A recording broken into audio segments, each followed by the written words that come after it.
Hello, everybody. Welcome to this edition of Let's Talk. My name is Mário Luna, and in the next hour, I will be talking about neologisms, the role of science, the role of language in science. Feel free to ask questions anytime. Just leave your comments or questions in the comment section, the right-hand side of your screen, right? It's very important to say, don't believe in anything that we might say here in this debate, not even what we are in the topic today, right? Experience, have your own experiences. Our co-host today is Ricardo Botelho. Welcome to this edition of Let's Talk, Ricardo. What are your expectations for our conversation today, Ricardo? Hello, Mário. Nice to join you in this conversation. It's a pleasure to be here. This is a very interesting topic. I would love, and I'm certain will better understand what neologisms are and their role and significance in science in general and in conscientiology in particular. Very well. I'm also highly expecting what we might say about this with these experts today. These ladies are experts in neologisms in conscientiology because they have they have written thesaurus, and we're going to talk about this. I'm not going to anticipate anything. We'll just wait and you see. Let me introduce the ladies today, right? The first one is Jaclyn Cowen. Jaclyn Cowen has a background in urban planning and urban design and currently works as an English teacher. She moved to Foz do Iguaçu, Brazil from Australia in 2014. She has been a volunteer of Conscientiology since 2007, a Conscientiology teacher since 2010, and is currently coordinating international area of CREP, the Center of High Studies of Conscientiology. She is a co-author of the Glossary of Essential Terms of Conscientiology, and her area of research interest is parapsychology, and she's dedicated to internationalization of conscientiology around the world. Once more, Jaclyn, I think that is the third or fourth time that you are in the Let's Talk. One more. That's fantastic to have you here today. Thanks, Mário. Yeah, it's always a pleasure to be here, and we're discussing another very interesting topic, so I'm very happy to be contributing. Great. Eliane Wojslaw is graduated with a Master's in Arts and has been volunteer instructor of Conscientiology since 1999. She's a counselor of the International Council of Neologistics and Terminology of Conscientiology, ICNEO, and co-author of the English-Portuguese Glossary of Essential Conscientiological Terms, 2018, published in 2018, and the Thesaurus of the Conscientiology Terms, published in 2023. Currently, she volunteers at Reaprendencia. Welcome, very welcome. Having a debut participation today, Eliane. I'm very happy to have you here talking about it. Thank you very much, Mário and team. I'm very happy to be here, and I hope to have a great debate with you all about neologisms. Very good, Eliane. Okay, and now Adina Oprea was born in Romania and currently lives in Bucharest. She studied literature and foreign languages and worked in the aeronautical industry and is currently retired. She met Conscientiology in 2017 and has been Penta practitioner since 2020 and volunteer of ISIC since 2021 and Reaprendencia since 2022. She also works as a translator and was co-organizer of the Romanian Portuguese-English Glossary of Essential Conscientiology Terms, and she's a coordinator of the Romanian language team of the Thesaurus of Conscientiology Terms. Actually, we have three co-authors of this book here. It's very important to show you, right? Actually, Adina is not here, actually. Adina is in Thesaurus, right, Adina? Yeah. Oh, that's right, over there. Okay, great. The Romanian version. Very nice, Adina. Adina has come to Let's Talk sometimes and once more. Thank you very much, Adina, for your participation. Thank you for inviting. It's a pleasure to be again here. Yeah, I'm very honored and I'm very happy. Thank you. Okay, this debate is for ASSIPI. ASSIPI stands for International Association for Intersubstantial Parapsychism. Is one of the 25 consciential institutions that study the consciousness as a whole based on the consciential paradigm, as proposed by the new science Conscientiology, right? Consciousness, we say consciousness. Consciousness is you, me, every human being on this planet. ASSIPI is specialized. Each of these conscientiocentric institutions has one specific specialization, right? And ASSIPI is specialized in the study, research, development, and practical use of the parapsychism, an important attribute for consciential evolution. ASSIPI in English project is a project, project for internationalization of Conscientiology, and is focused on promoting the study of the parapsychism worldwide.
Yeah, okay.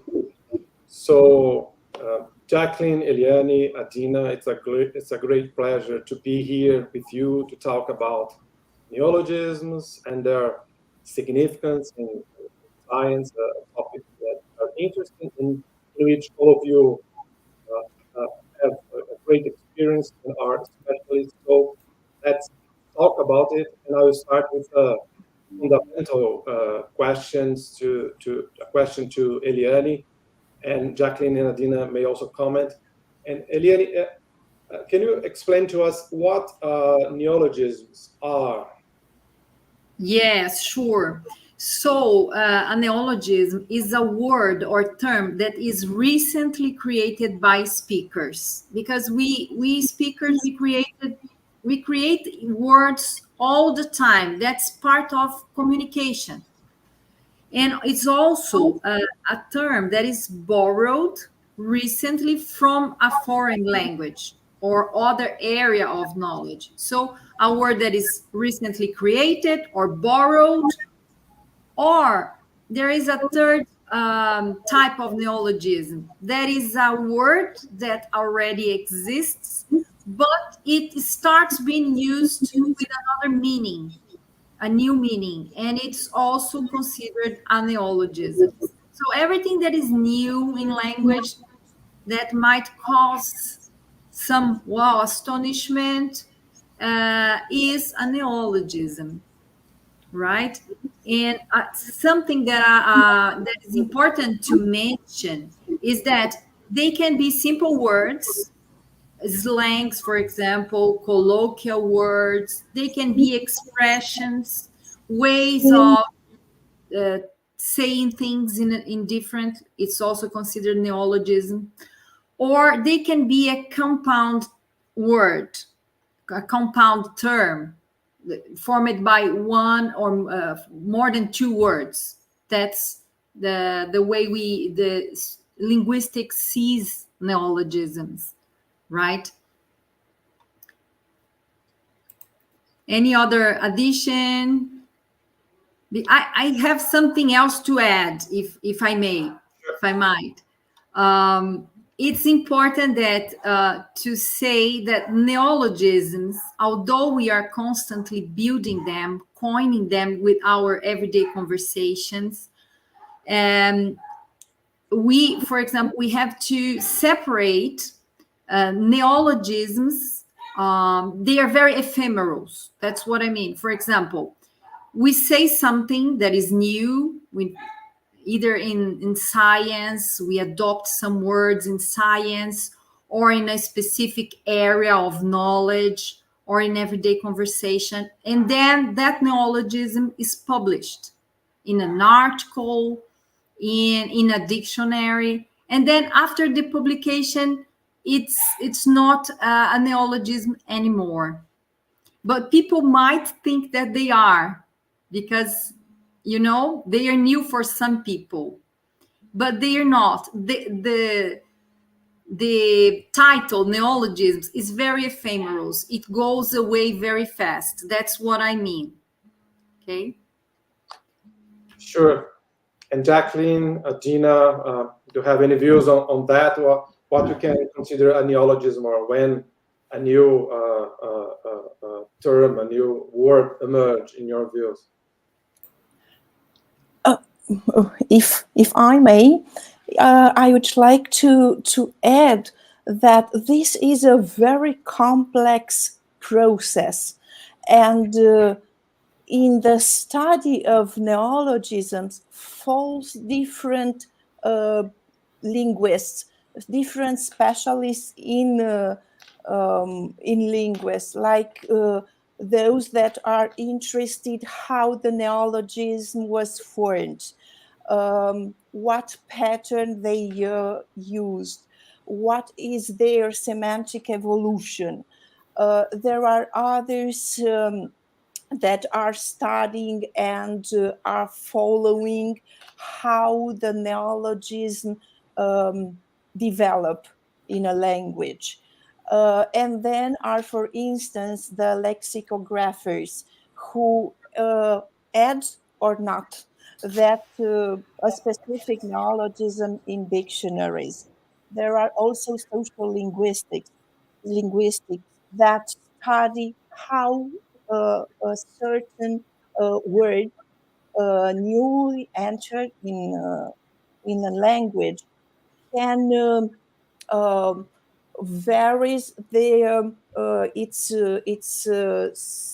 meaning according to specific population, specific age, gender, ethnicity, and so on. So the process is very, very large, and well, it is a topic for many hours, I think.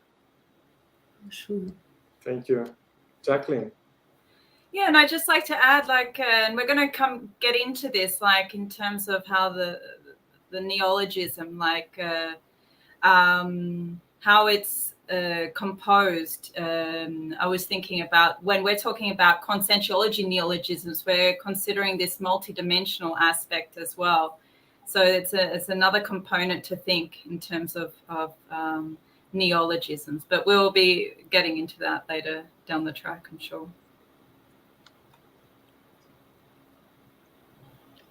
Yeah, I just would like to add something that's very important, especially considering conscientiology, because we started with this. Well, as I said, these ladies are co-author of this fantastic thing, Glossary of Essential Conscientiological Terms, right? And now, check it out, this one, 2 volumes of this, the thesaurus, right?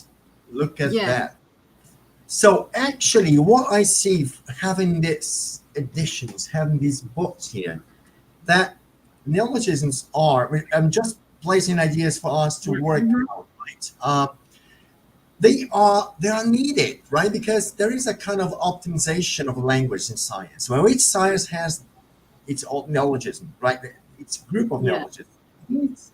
It's made up to optimize the terms and conversation. For example, existential program, right? We also may call it the purpose of life, mission in life, but in Conscientiology we have existential program, which we just have in one word called praxis. Do you also believe that neologisms are made up to optimize the communication? Yes, for sure, Mario. And I would like to point out in this point of our conversation that neologisms might be simple words, regular words of the language, or they might be technical terms. So they're called neoterms, right? In the case of Conscientiology, as we are a language of speciality, we are and we are science. We are very specific. We are studying the consciousness according to a paradigm, okay? And so we say that the term, the conscientiology is based and builds its knowledge on its terms, okay? So it's very important for conscientiology that the ideas are expressed and conveyed through its terms. And what we can notice during all these years that I've been in conscientiology is that Dr. Vieira was the proposer of conscientiology, and he coined the initial terms of conscientiology. The first glossaries had about 300 or 400 terms in the beginning. And after some years, more terms were started being built by him, from him, or other researchers. And that's very, very good to know, because that shows that the science is being broadened, enlarged, and new specialties are being developed. And so what I want to register here is that they are everything a science, neologisms or terms, neological terms, they are the summary, the creme de la creme of a science. And after we pass away, that's what we are going to stay here. They are going to stay here in this dimension, dictionarized, hopefully, for other generations to consult and to keep on with the studies. I would just like to mention as well, like in terms of how these terms, like they precisely, the idea is that they precisely reflect an idea or a concept. And we could think about, that these ideas or concepts already exist in the extra-physical dimension, and that where, sometimes they come through like as a new idea, a new original idea, and then we give a name to it.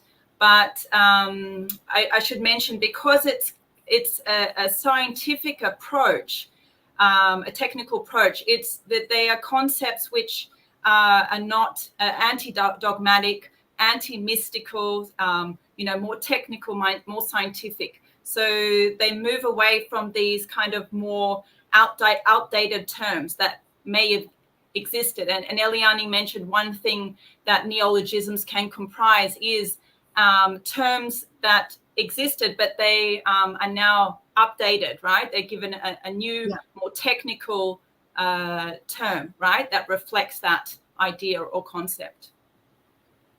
That's very good point, Jaclyn.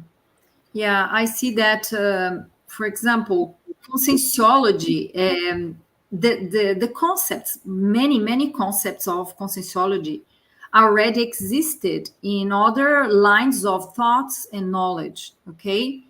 But what happened is that Dr. Vieira organized Conscientiology. And how did he organize it? He built up the neologisms and their definitions, because then it's didactic for us to learn, to understand, and to experiment things, to try to have experience. If we have definitions, if we know what are the concepts. And so it's very important what Jaclyn says, because in the past, all this knowledge belong to religion or mystical lines. And now the updating, what was done so far is it's continuous work of updating these realities that are multidimensional, multi-existential, bioenergetic. And what researchers of Conscientiology have been doing is to update and bring these realities into a scientific view, into a scientific approach. And that's very important, because everything changes. When you say that, for example, religion was useful in our past, was very useful. Everyone here,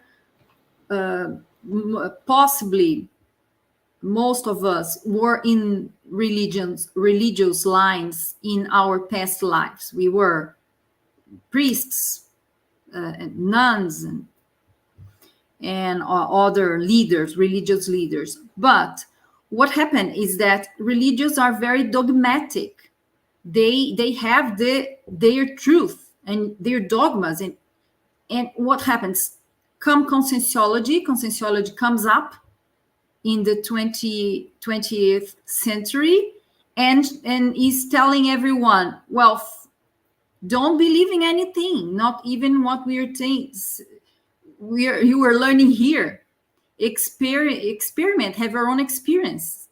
Well, don't believe in dogmas. Work with leading edge relative truth. That is the way, the path of the science. So what do you guys think?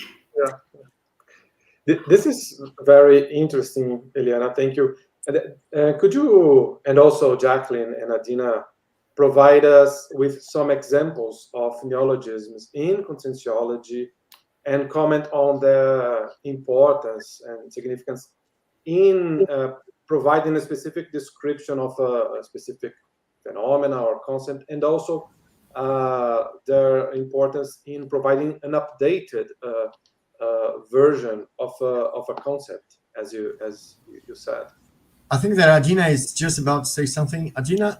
Yeah, I would like to add something, if you don't mind. I have just remembered that Professor Vieira said that the neologism come from the evolved communex, evolved extraphysical communities, and that our consciential evolution requires neologism. So it's more than just a volume of words designated to represent some concept, some research. In case of conscientiology is much more.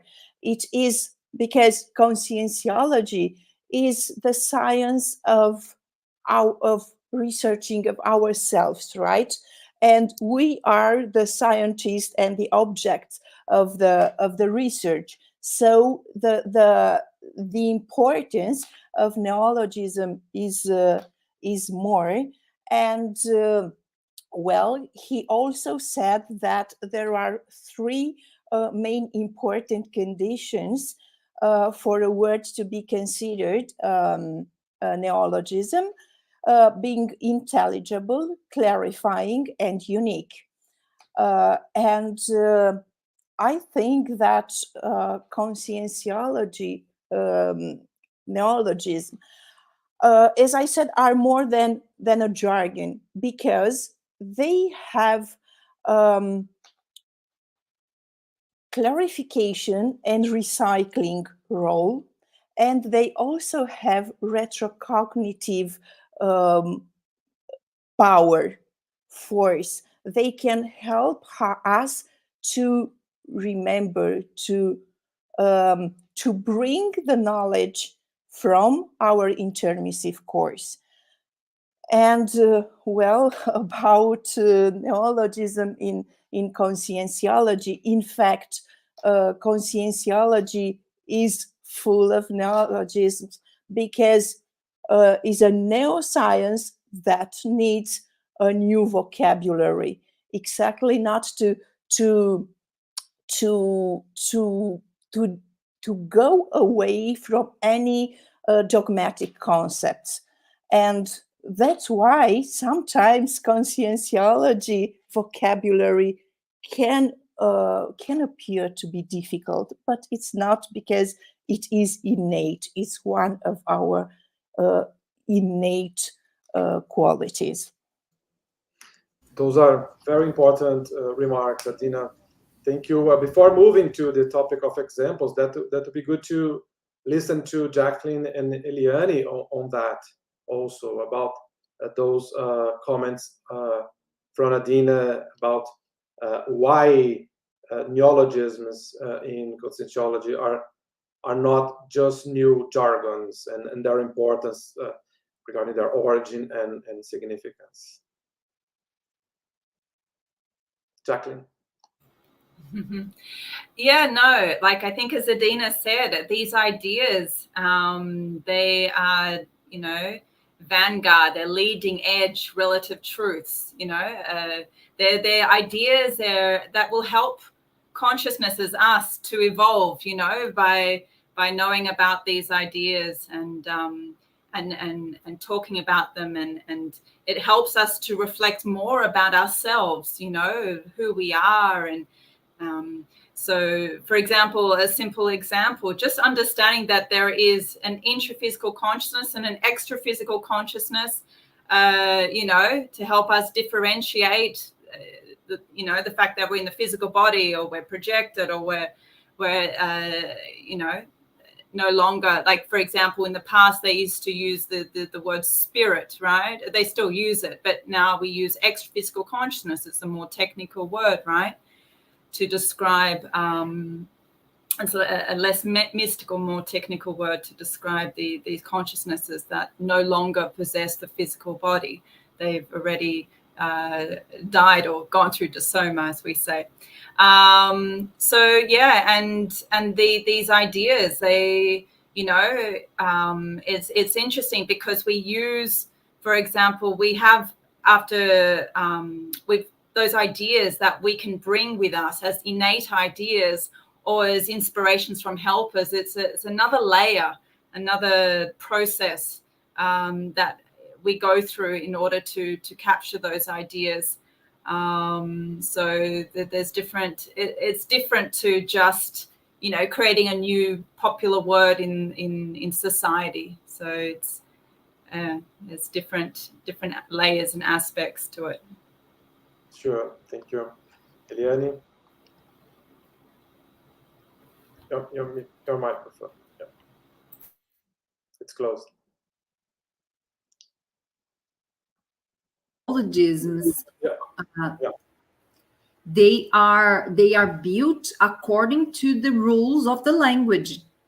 Either in Portuguese or in English, they follow rules of word formation. And they also follow rules, sociolinguistic rules. They are, for example, they are adapted to that language. When then we are going to enter in the field of translation of neologisms, that's very challenging, and it's something that I'm sure we will have a question about it. But every time we build a neologism, it has to follow rules. And that's very interesting. The neologisms of conscientiology, they are very well built, and they have this purpose of recycling things, as Adina put very well, said it perfectly. And for example, I will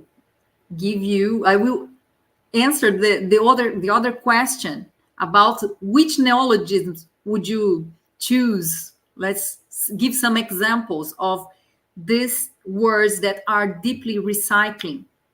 The term, for example, the term resin, intraconsciential recycling.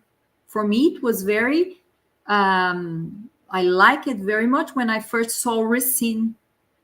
And another one is TOSIN, that is the acronym for thoughts, sentiments, and energies that we don't think, we tosinate.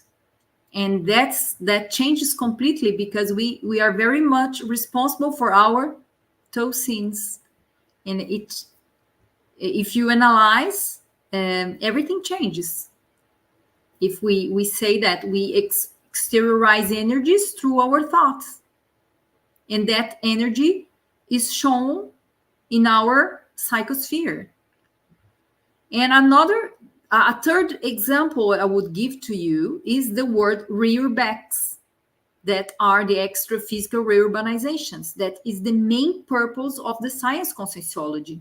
We are here to reurbanize our intraconscientiality and also the extra-physical dimensions. That is something very important for conscientiology. And that caused me a great impact when I first saw this term. Okay, so these are my examples. There are many, many, many of them. Excellent. Very interesting for you to say that. Oh, would you like to say something, Ricardo? Go ahead. No, I was just wondering here something that's very interesting, because actually when we're talking about conscientiology, right? Once again, conscientiology is a neuroscience that's the consciousness as a whole. So it means the study of ourselves, this intraphysical environment or extraphysical environment, and we also consider our multidimensionality or our multidimensional relationships, right? Because we are always changing and communicating multidimensionally every day. So when we have this neologism, it's also an optimizer in this communication, right? For example, as Eliane said, when you have intraphysical consciousness, then we have conscience, extraphysical consciousness, conscience. So this, when we minimize the terms, it also helps our communication outside of the body. Isn't it, Jaclyn Cowen? Would you agree with this? That would be a facilitator for us to communicate outside of the body. What, when you're using the shortened term rather than the extended term? Yes, exactly. I never thought about that, but I guess, it's a synthesis. You're thinking in a more synthesized way, maybe that helps. I don't know. Does someone else have an answer to this question? It's a good question. Does it help or it doesn't? Or it doesn't matter, actually? What do you think? Well, I think... Oops, please, Eliane. No, it does help. But every new word that our brain dictionary has helps. Every new idea. For example, if we want to have communication with advanced helpers, we have to have to know advanced concepts. Then how they are going to communicate with us? If we study advanced themes, know advanced words and concepts, then it's going to be easier for them to give us inspirations, and so that we can enlarge our knowledge. One thing I was thinking about actually is if the terms are similar in the different languages, right? Because I know in Portuguese and in English the word's the same, the consciex, consin. In that case, does it facilitate things a little bit as well? But I think perhaps, like I was thinking about the very extreme, you have this like consentees, right? Which is sending that information in block, and it's just and how we get there. How does the language need to evolve until we get to the point where or the mental somatic communication, you know. So, yeah, it's interesting to think about. It's a good point. It's a very good point. Yeah, Adina, please. Thank you. I think that in terms of mental somatic saturation, for instance, right, the words enter, let's say we learn the neologism. In fact, we learn about a concept, right? And the concept doesn't remain on the level only at the level of brain, right? It goes beyond this level. It goes to the parabrain and to mental soma. So it is something that we learn, or we brought in this life from our last extra-physical intermissive period. It is something that now we, for the first time, we bring in our structure, in our mental structure, but it is a process that we do for not only for this life, but for the next lives and for the next intermissive periods. So I'm pretty sure that it helps in all our experiences in projected condition or in extra-physical condition. Excellent. And how about the process of formation of a new term, a new word? How the neologisms are formed in general, or in conscientiology in particular? Well, we can, as I mentioned, we build neologisms according to the rules of the language. So for example, we have the word formation rules, and the same as they are more or less the same in all the languages. Either they are by loan, we loan from other languages, or they are acronyms, or sometimes they are, for example, words that already are used, but they have a new meaning, right? And regarding the conscientiological neologisms, something that I've always learned is that they have to sound good.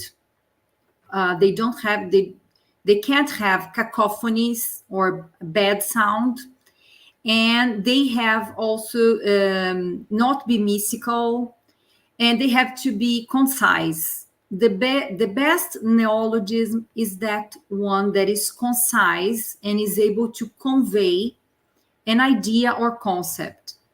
So I will give you an example of that. For example, the term consciential paradigm is a neologism, is a compound term of conscientiology, is a new term. It didn't exist in conventional science, and it think about how many concepts are inside this term consciential paradigm. It's all the basis and the pillars of conscientiology is inside that term, right?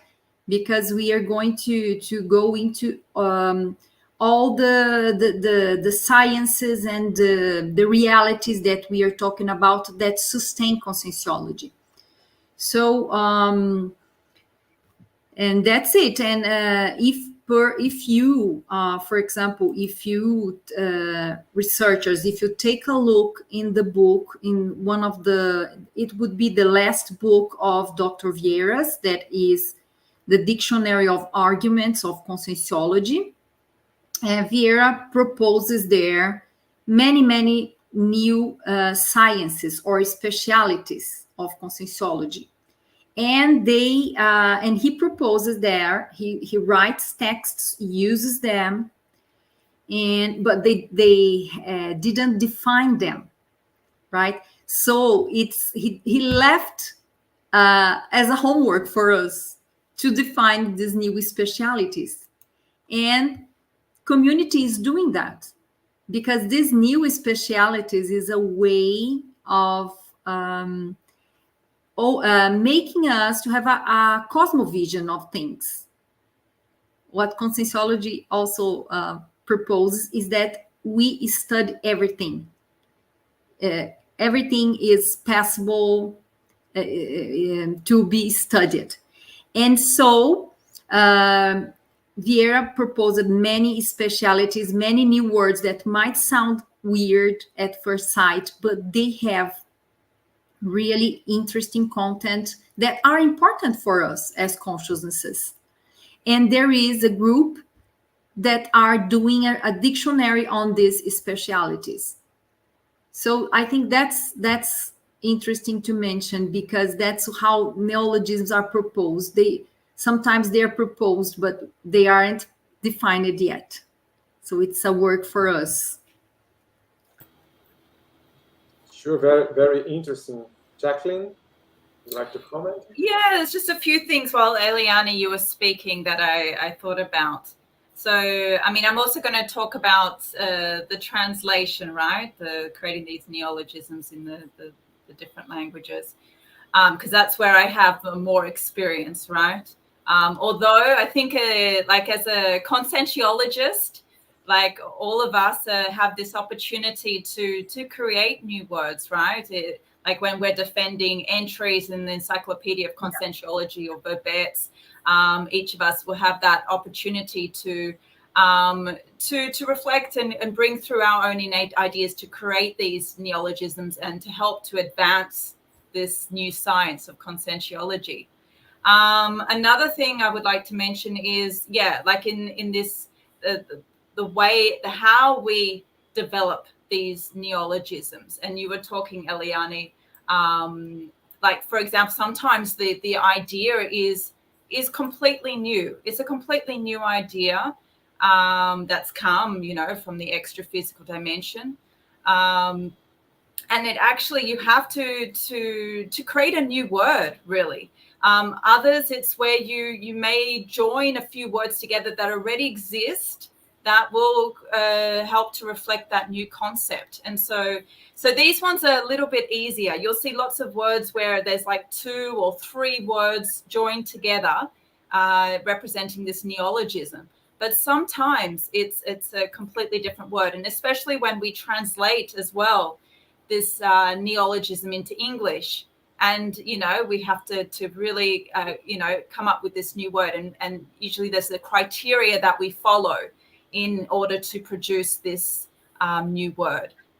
Like some of the criteria, for example, to get it as close to the original in Portuguese possible. When that's not possible, look at the etymology of the word, the root of the word, to see if that same root exists in the English, like the Latin or the Greek root, and so on and so forth. So there's a whole process that we go through. But as Eliane said, the sound, how does it sound in the native language? When you use the word, does it make sense? Or does it sound like it could be used and work? And how could I say, will people more likely be to use that word, right? I think it's the popularity of the word is, and how it's taken on board by the people in that language is very important. Yeah, we are always worried about whether the word is going to catch among users, because sometimes it's difficult to translate. We have many options to translate. Yeah. So that's why another thing that is very important is that, for example, we have the Encyclopedia of Conscientiology that today is only in Portuguese. But that encyclopedia has the most leading edge relative truth that are based on experience of the researchers, and they propose a lot of new terms over there, and it's amazing how they are. It's constantly evolving. The science is evolving, and so the consciousnesses. So we are we. I really think that this neologisms, this terminology of Conscientiology helps us a lot But what is important is that we dictionarize them. If the ideas are good, other people might use them. So we have to put them in a dictionary. We have to publish. Of course, the encyclopedia is a publication. It's also valid. But as when we talk about the internationalization of Conscientiology, and it's important that we start translating all this. It's very important because as we know, Conscientiology is all over. It's for every nation, every ethnicity, every nationality. Very good, people. We have one question coming from the audience. Anaceno, thank you, Anaceno, for your participation. The question is, do you think using neologisms helps to experience the consciential paradigm? I do believe so. I think so. For sure, because they have a new approach, a more modern approach, more scientific approach. And for example, when you say retrocognition, that is a neologism of Conscientiology, you are is something that you have a tool. So you have a tool that is well, let's try to have a retrocognition, that is a remembrance of a past life of yours. Let's as Adina said, this word might function or work as a retro password of our intermissive course. And then when you come to a lecture, when you come to a live and you listen to a neologism, that gives you a click, and you are able to remember. That sounds familiar to you. It's like we call it, you recovered cons from your intermissive course. You are remembering something that you already knew. And so I think they help a lot.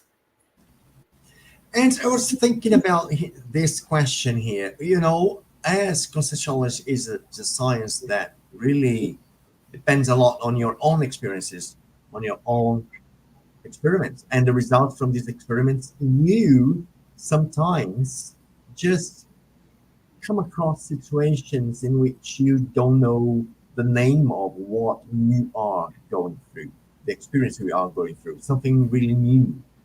And this requires you to use a neologism to find a definition, right? Because what is important in neologism is the definition. We need a new word to define the new experience. Adina, I'd like you to talk a bit about it, you know, according to your experiences and as the things. This is not a thing, because as conscientiologists, based on your own experiences, we have really going fast in building up new terms, because we are really have the experiences. We are going through new situations or new phenomena or new ways of having that phenomena that will be better described according to a new concept or a new definition. Do you agree with this, Adina? Absolutely, and I would like to give an example. For instance, a word that was used, a word like reincarnation, I think that is in English, if I'm not wrong, right, leads to a dogma, to a religion, to spiritism, for instance, right? So in conscientiology, we use resumate, that leads us to a different level, to a more scientific one. It is something that we can experience. We use our experience, our retrocognitions, our lucid projections, and we can prove to ourselves that we are passing through rhizoma, disoma, and it is a continuous process. It is not something given an absolute truth like that one that at which we could think when we say reincarnate or reincarnation. It's so difficult to pronounce this, so it's even easier to say racemate. So we need new words for a new science, and this is amazing. That's why I love conscientiology. That's interesting. We have Consci, which is intraphysical consciousness, Consciex or Praxis Extension Program. And sometimes we are talking another language. That's the language of the science, right? Jaclyn, I was thinking about something here. Okay, although you have one specific language or technical language or scientific technical language or scientific language, we have to pay special attention when we are talking to newcomers, for example, or in the audience today. There might be some people who have never, came across the ideas, right, of conscientiology. And how should we deal with these neologisms to newcomers? Should we, dig our heels and say, no, I'm not going to change these neologisms, or should we have a more didactic approach to them?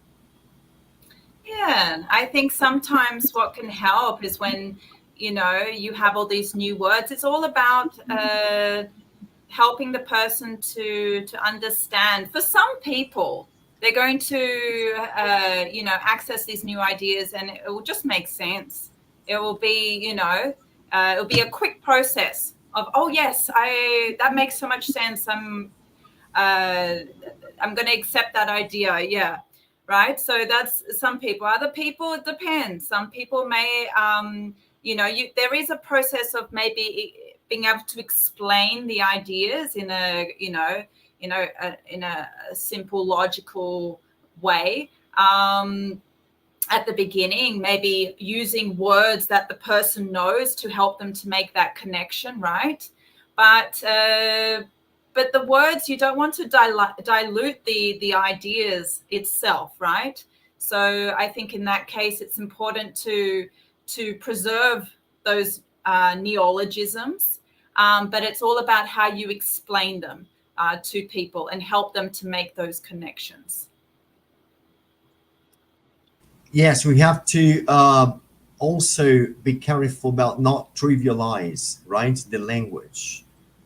This is very important, right? Because we have a scientific language that might be taught, that might be passed on to people and introduced didactically, I think. All right, I think we have another question from the audience, isn't it, Richard? Yeah, we have a question from Christina Rakaki.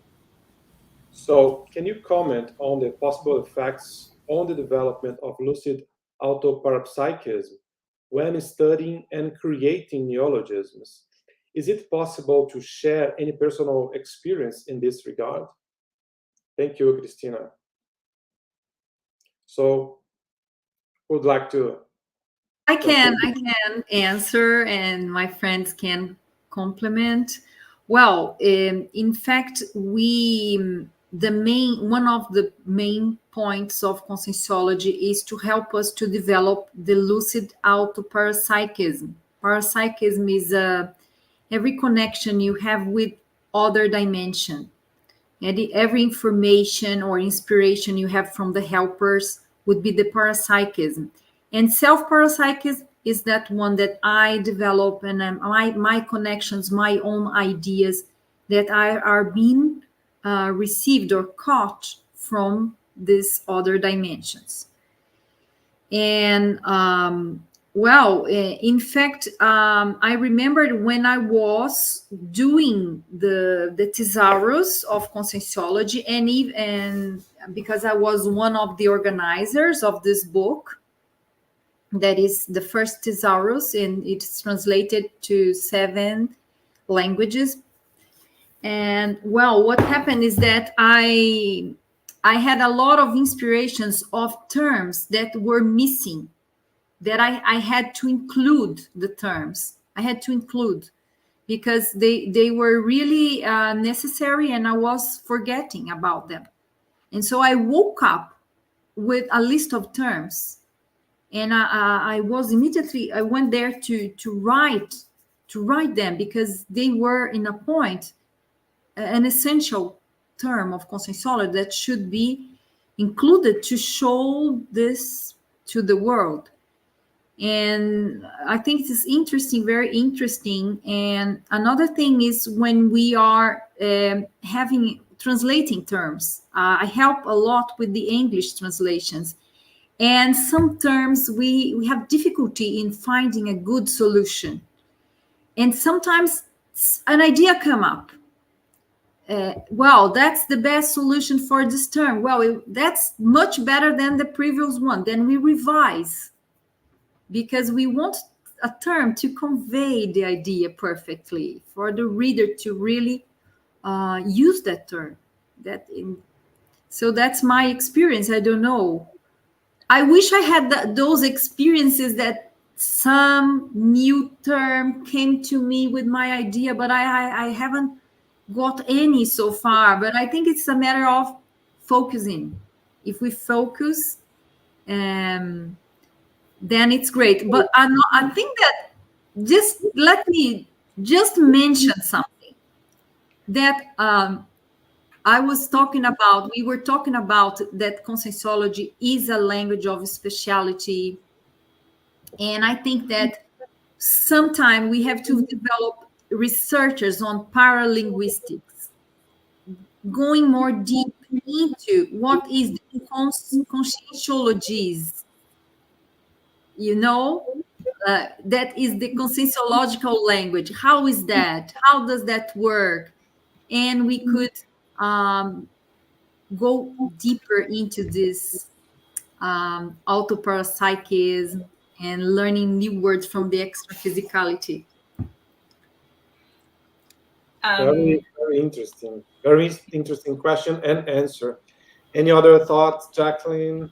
Yeah, I just want to mention, it was interesting, this question, Christina, that you said that, because I think the more that you do this type of work, the more synchronicities, the more insights that you have. It's kind of, it's a very interesting process, right? It involves like studying and researching, but through that process, if you're paying attention, then you're able to have more parapsychic experiences or insights in the creation. So it kind of all works together, right?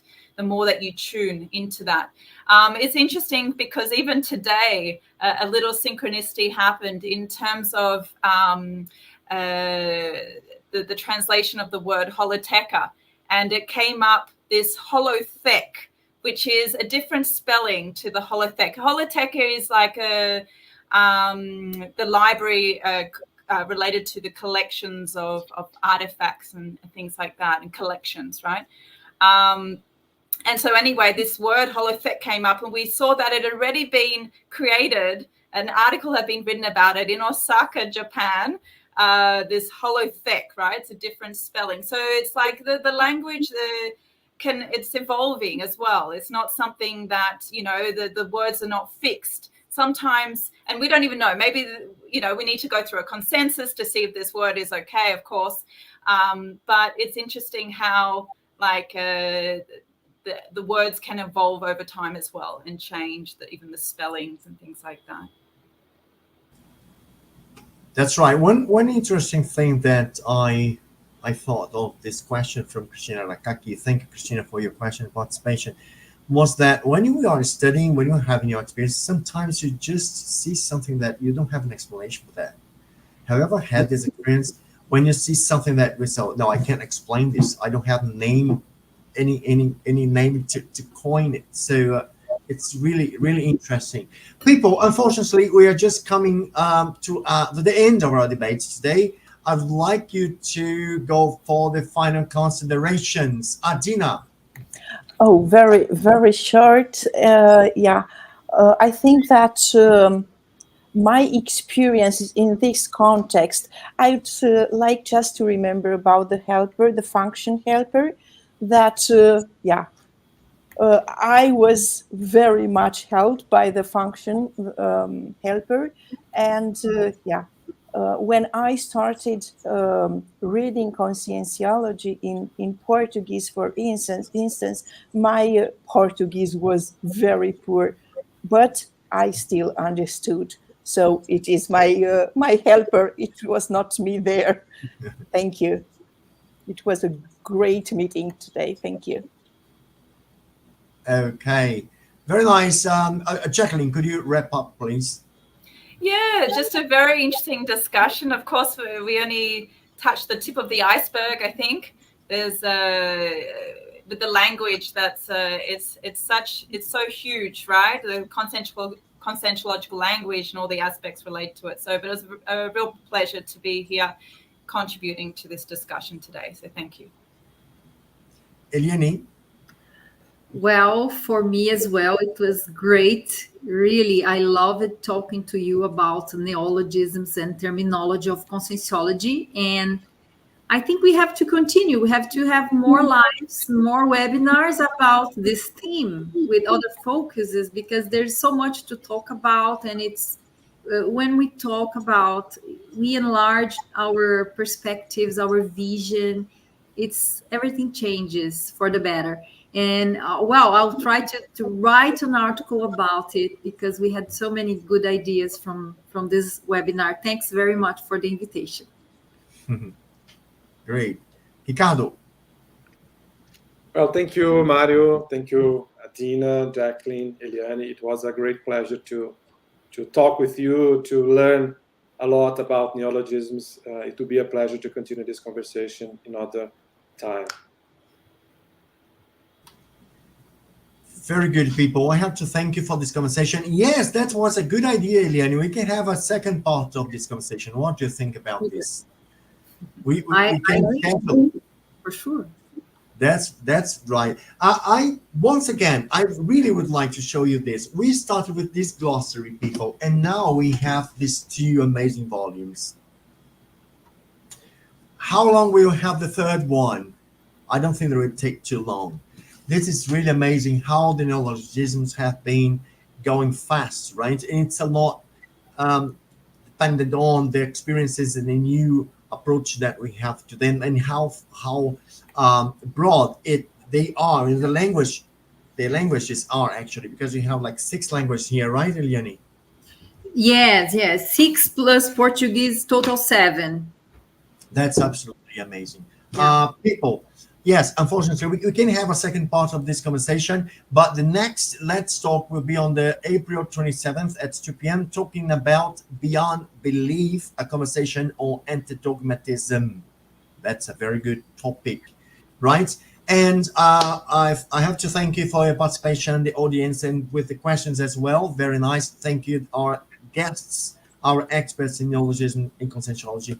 Thank you very much. Have a good weekend and happy Easter. Actually, happy Easter. Tomorrow is Easter, isn't it? Yeah. So we have to say happy Easter. All right. Bye-bye, people. Thank you. Bye-bye. Thank you.